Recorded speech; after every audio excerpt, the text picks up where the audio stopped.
Quand elle dit ça, elle s'effraie. Elle fait comme Ouattara. Vous connaissez la scène de Alassane Dramane Ouattara avec Alpha Condé. Alassane Ouattara est avec Alpha Condé dans une espèce de conférence de presse. Alpha Condé dit il faut couper le cordon ombilical avec l'ancienne puissance coloniale. Ensemble. Nous sommes encore trop attachés à l'ancienne puissance coloniale. Coupons le cordon ombilical et soyons africains. Je peux me permettre de supplier à GQ, donc je peux les interpeller. Ouattara lui dit Alpha, attention, on est en direct, hein? On t'écoute jusqu'à Paris. Ensemble. Cher doyen Alpha Condé, ex-président de la FEANF,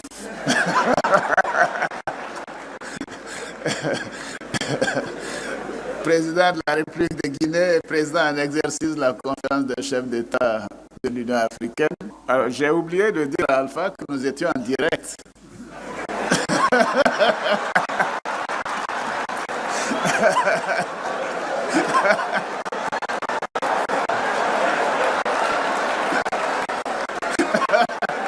Alassane Ouattara s'est permis de rappeler à Alpha que les chefs d'État d'Afrique francophone sont des élèves qui sont surveillés à partir de Paris. Et que quand tu fais des déclarations, il faut savoir que le maître t'écoute.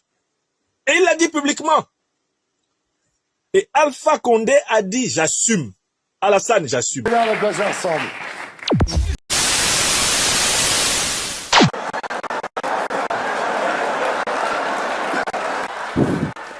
Alassane, moi j'assume ce que je dis.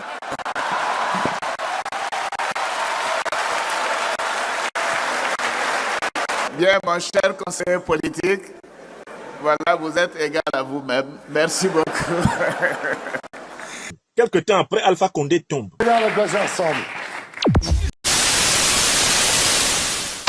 Hier soir, j'ai appelé Alassane pour que je vous ait le courant aujourd'hui. C'est Alassane qui donne le courant, je voudrais. Non, c'est une ligne d'interconnexion. Comme vous-même dit. Et on entend Ouattara dans le téléphone rouge. Mais je lui avais dit. Je lui avais dit. Voilà, il n'a pas écouté. Voilà, on lui a envoyé un légionnaire qui l'a fait tomber. Ensemble.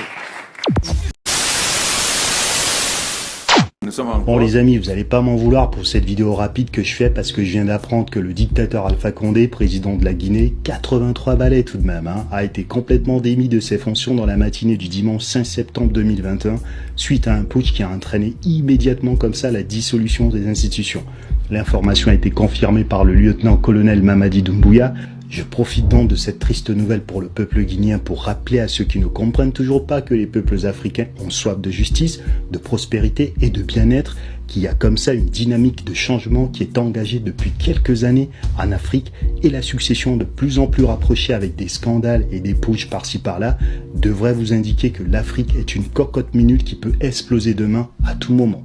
Je rappelle que la Guinée est le 5e pays producteur au monde de bauxite. Mais le peuple croule dans une pauvreté abyssale. Le pays est seulement 156e sur les 190 pays au monde où on peut faire des affaires. La corruption endémique, le manque d'infrastructures, le despotisme comme dans d'autres pays africains ne sont que des obstructions à son éclosion économique. En Guinée, les prisonniers politiques ne se comptent plus. On connaît par exemple l'histoire du militant Omar Silla qui a été condamné à 11 mois de calèche pour avoir exercé quoi? Sa liberté d'expression en s'opposant au 3e mandat d'Alpha Condé. Pendant ce temps en France, on aime s'afficher comme la patrie des droits de l'homme. On se rappelle d'ailleurs des épisodes des chefs d'État et responsables politiques français qui aiment aguicher comme des prostituées les dictateurs qu'ils accompagnent au pouvoir dans leur sous-préfecture africaine. Mais, oui, chou, tu l'avais prévenu, hein.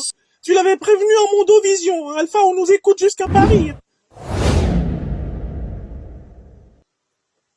Donc, je voulais que vous vous rendiez déjà compte de l'ignominie. Ensemble. J'espère que nous allons faire en sorte que l'intégration africaine, la CEDEAO a beaucoup avancé sur l'intégration économique, mais zéro sur l'intégration politique. Nous sommes en retard par rapport à la SADC et l'Afrique de l'Est au point de vue intégration politique, parce que nous sommes encore trop attachés à l'ancienne puissance coloniale. Coupons le cordon ombilical et soyons africains. Changeons nos petits nationalismes. Vous savez, l'Afrique, on dit que nous sommes l'avenir du monde, c'est vrai. Mais pour cela, faudrait-il que nous-mêmes, nous ayons confiance en nous-mêmes. Ce qui manque à nous, chefs d'État africains, c'est que souvent, on n'a pas confiance en nos hommes d'affaires. On pense que les Européens font mieux. Mais il commence à y avoir un changement. Dernièrement, quand j'étais en visite d'État au Sénégal, j'ai été avec mon frère, jeune frère Macky Sall, à Damniadio. On a vu là qu'on commence à favoriser les entreprises africaines. Il faut qu'on ait confiance aux hommes d'affaires africains. Parce qu'ils sont africains, ils sont chez eux. Et ils peuvent développer mieux que les étrangers. Perdons le complexe, parce que nous avons encore, surtout nous les francophones, plus que les anglophones d'ailleurs, ce complexe.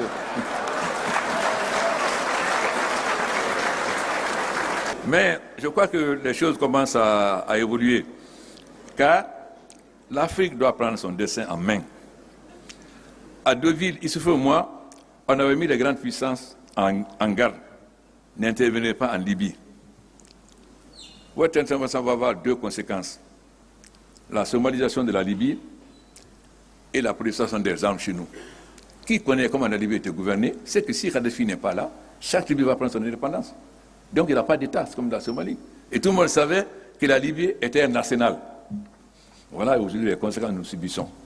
Ce qui est important, c'est qu'aujourd'hui l'Afrique est en train de changer, vous ne savez pas. L'Union africaine était financée par l'Union européenne. Comment voulez-vous parler d'indépendance ?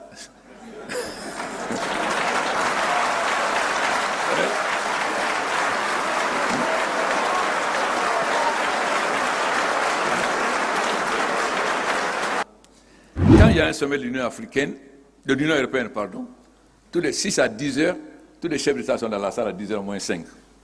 Nous, quand on dit 10 heures, chacun ça va à midi.